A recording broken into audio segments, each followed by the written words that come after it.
Hey there, Jenn Dize here for Status Coup, and I have some unfortunate news for you if you are a believer in the importance of having an actual democracy. Michael Bloomberg has qualified for the next debate in Nevada. Wow, yikes. It was to be expected. The DNC did rig it to make it so that Michael Bloomberg would qualify, but here we are, it's happened. So we tweeted this earlier. Michael Bloomberg just announced his qualification for Wednesday's Dem debate in Nevada in a blow to democracy designed by the DNC for exactly this purpose. So this morning, I woke up to this press release from the Bloomberg campaign. Statement from campaign manager Kevin Sheekey on Mike Bloomberg qualifying for the Nevada debate. A national poll released today by NPR PBS NewsHour Marist shows Democratic presidential candidate Mike Bloomberg polling nationally at 19%, meeting the Democratic Party's latest qualification criteria to join the debate this Wednesday, February 19th in Nevada. Mike Bloomberg 2020 campaign manager Kevin Sheekey released the following statement. Our campaign is seeing a groundswell of support across the country, and qualifying for the February 19th debate is the latest sign that Mike's plan and ability to defeat Donald Trump is resonating with more and more Americans. No, I'm sorry, Mr. Kevin Sheekey. That's not what's resonating. What's resonating is the amount of money that Michael Bloomberg is pouring into this race. He's buying this election. That's nowhere close to democracy. This should not even be allowed. Let's go back. Mike is looking forward to joining the other Democratic candidates on stage and making the case for why he's the best candidate to defeat Donald Trump and unite the country.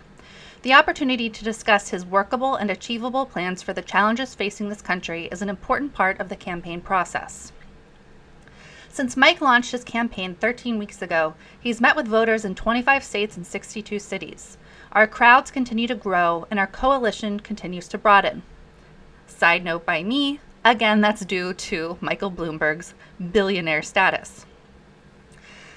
Kevin continues, there's a desire in every corner of this country for a proven leader, for someone who will stand up to bullies and special interests and get things done. That person is Mike Bloomberg, and we look forward to more Americans seeing that on Wednesday night. Again, I say, yikes. A huge, huge yikes for democracy. So I have people in our comments, replying to our tweet saying, oh, it's good. Let's get Michael Bloomberg up on the stage because he'll have a poor debate performance. And I totally get that perspective and I agree with it. Yeah, it's not right that he's going to be up on the stage, but at least we know he doesn't really have any charisma. He doesn't really have a good presence. He's not a Donald Trump in that he's entertaining to watch. Mike Bloomberg is not entertaining to watch at all. And by saying Donald Trump is entertaining to watch, I'm not giving him any kudos, and it's just a fact. So Mike Bloomberg being up on that stage will kind of expose him to people. He will hopefully be challenged on his actual positions and policies. And finally, to this point, Mike Bloomberg's just been putting out ads. So people have seen carefully curated ads and things like that, and statements and not much else. Not the real Mike Bloomberg. He's not up there on the stage being challenged until tomorrow, as I record this, until Wednesday, where he'll be on the Dem debate stage. So, yeah, I get it. People are saying it's good. Let him expose himself. Let him be challenged. But here's the thing. Mike Bloomberg is a media mogul. Do you think that they're actually going to challenge him in the way that they should? I think that they will, to the extent that Michael Bloomberg can recover from it, can recover from his sexual harassment, sexism, racism, terrible policies, all of it. He'll be challenged just enough. I think they'll skirt that line, but they won't go in because Michael Bloomberg is that powerful. If Michael Bloomberg wasn't that powerful, he wouldn't be up on that stage in the first place. He's up on that stage for a reason. They changed the debate rules for Michael Bloomberg specifically. They didn't change the debate rules for Cory Booker or Tulsi Gabbard or Julian Castro or anyone. They changed the debate rules, or Jenn. They changed the debate rules specifically for Bloomberg and specifically for his deep pockets. So I totally get the people who are saying that, it's good, let him expose himself. On the other hand, remember how powerful this guy is. Even if he has a really poor showing in the debate in Nevada, Do you not think that he can buy his way out of that? He can put out some ads and recover? I don't think it's going to be a death blow by any means, unless something really extraordinary happens. So yeah, I am worried about Michael Bloomberg's surge. And it is a surge. Let's take a look at the poll. This is the poll that qualified Mike Bloomberg for the debate. So this is on NPR. Sanders leads the field. Bloomberg qualifies for his first debate.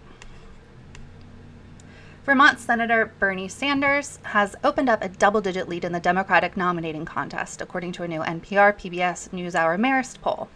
Sanders has 31% support nationally, up 9 points since December. So I do want to highlight that. Bernie's surging too. The fact that Mike Bloomberg is surging doesn't diminish Bernie's surge. So we have kind of here real policies, a real politician, a real man of the people versus money and the oligarchy and corruption. So those two things are both surging. It's going to be a battle to the finish to see which wins out. So his next closest contender has 19%, but that second place rival is former New York City Mayor Michael Bloomberg. With this poll, Bloomberg has qualified for the Nevada debate, despite not being on the ballot there for Saturday's caucuses. Remember, he's not going to be running in the first 4 states, in the first 4 races. So here's Kevin Sheekey again. We're headed to Nevada. Our campaign is seeing a groundswell of support across the country, blah, blah, blah. So Michael Bloomberg's horde of paid staffers and lining of pockets seems to be paying off. Bloomberg is surging. Bloomberg is qualifying. There's no two ways about it. It's not good. You know, I can't predict the future. I don't know what's going to happen to the debate, but no matter what happens, I don't think it's going to help Bloomberg to be in a debate, but I don't think in the long term it's going to hurt him either. I think that the media, honestly, really has to keep reporting on Bloomberg's actual history. They have to not be bought off by this media mogul, by this guy who is literally trying to buy himself the White House. So just so you're aware, we've done reporting on this channel on Bloomberg's sexual harassment, on his racism, on the things that are very, very wrong with Michael Bloomberg. But I want to really emphasize this. Okay, there's more coming out too, and it's about policy and it's about racism. Let's take a look at 2 separate clips so that you know exactly who Michael Bloomberg really, really is. So this was tweeted by the Gravel Institute. Remember the Gravel teens, they now run this account. So here's this video. And it is about Michael Bloomberg wants to cut Medicare and Social Security. So Michael Bloomberg is bad on policy. Now let's talk about intelligent cuts rather than this sequestering thing which would devastate defense. There is a ways to slowly decrease the benefits or raise the eligibility age for Medicare and for Social Security. There's a ways to have more copay on Medicaid, which will do 2 things. 1, the users of the service will pay a little more, but 2, they'll think twice before they use services. So the services they use will be those that are really needed and not stuff that would be nice to have. This is clearly not a guy who's going to be fighting for anything like Medicare for all. This is a guy who didn't even like Obamacare. This guy is a Republican. So these Democrats who are being fooled and tricked into saying, yeah, I would vote for Michael Bloomberg when they're asked about it in polls.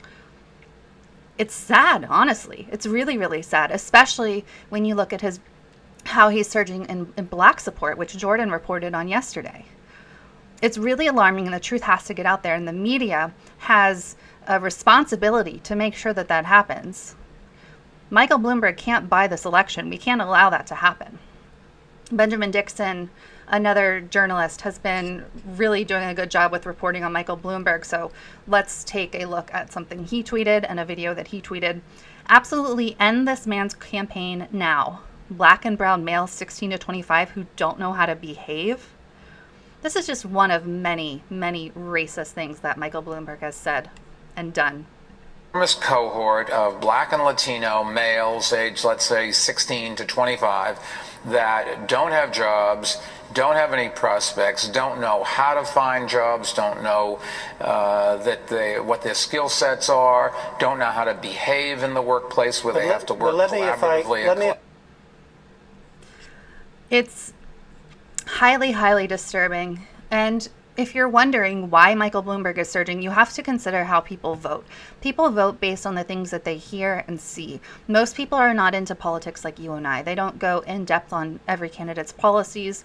They go based on the headlines that they hear. They go based on what people around them are doing.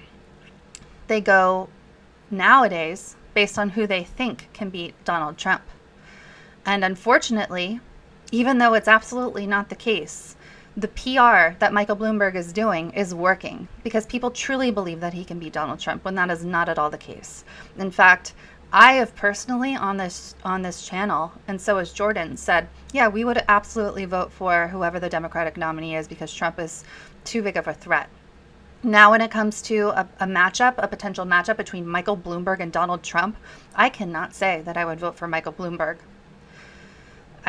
I can't vote for Michael Bloomberg, not after the things I know about him. In many ways, he is more overtly racist, more overtly sexist, and sexual harassing. Well, I guess Donald Trump has been actually accused of rape and things, which Michael Bloomberg hasn't. So let's put that one aside. They're both awful, scummy guys. But when it comes to, like, Michael Bloomberg actually takes certain actions in his company, in his career, that are extremely alarming, and thinking of giving that guy power is very, very scary, even when you match him up against Donald Trump. I'm still fully formulating my thoughts on this, but from what I know right now and what my gut is, I can't honestly say that I would vote for Michael Bloomberg over Donald Trump. I don't want to keep repeating myself. I'm just so shocked that I would even come to this conclusion. So just so you see what's actually happening here, here's a national Rasmussen poll. Who voters see as the best candidate against Trump. Bloomberg is at the top at 26%. Bernie is all the way down at 18% in this poll. And Biden, who absolutely could not beat Donald Trump in a matchup, is at 22%.